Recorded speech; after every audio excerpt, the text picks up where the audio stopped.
Hello, everyone, and welcome back. I am Lorena, and today I want to challenge everything you think you know about failure because we've been conditioned to fear it, to avoid it, to see it as something shameful. Many of us take failure personally as if it defines our worth, and that's why it can be so painful because we make it mean something about who we are. But failure itself is not the problem. The real problem is our resistance to failure. Because we have learned to see failure as the opposite of success, as a sign that we should stop. But what if failure is not the end at all? What if it's just a signal redirecting us, guiding us towards something better? See, your brain is designed to learn from experience. Every time you fail, it registers what happened, makes adjustments, and prepares you to do better next time. This is how human grows and evolve. And here's where things go wrong. Most people don't actually learn from failure because their nervous system reacts as if they're in danger. And instead of treating failure as neutral information, we take it personally. Our body goes into fight, flight, or freeze mode, making us shut down, avoid trying again, or spiral into self doubt. This is why failure is deeply connected to emotional healing. Because if you see failure as rejection, you probably feel shame. If you see failure as loss, you feel despair. But again, the real pain of failure is not in the event itself, it's in how we interpret it.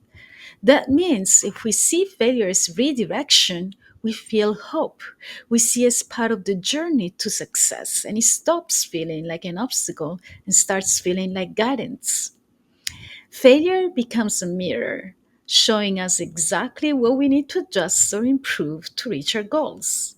And it becomes proof that we're growing and we are on the right path.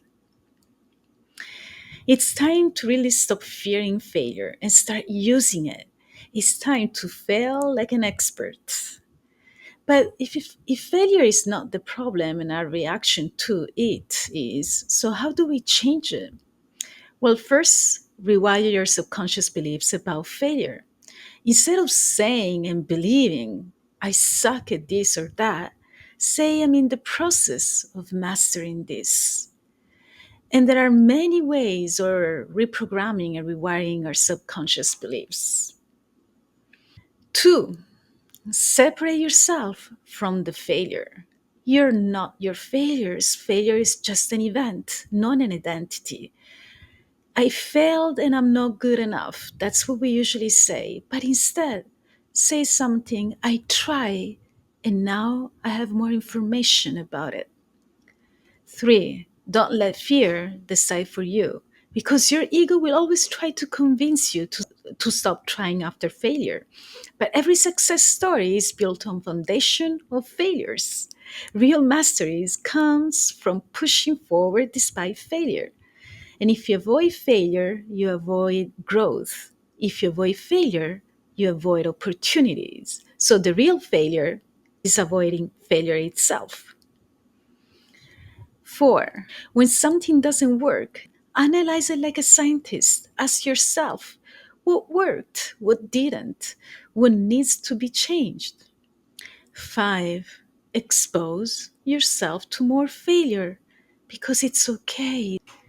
Again, the only real failure is avoiding failure itself. So today, here's my question for you. Are you failing effectively? I hope this helps. And if you did, please like and subscribe. And I'll see you next time. Thank you.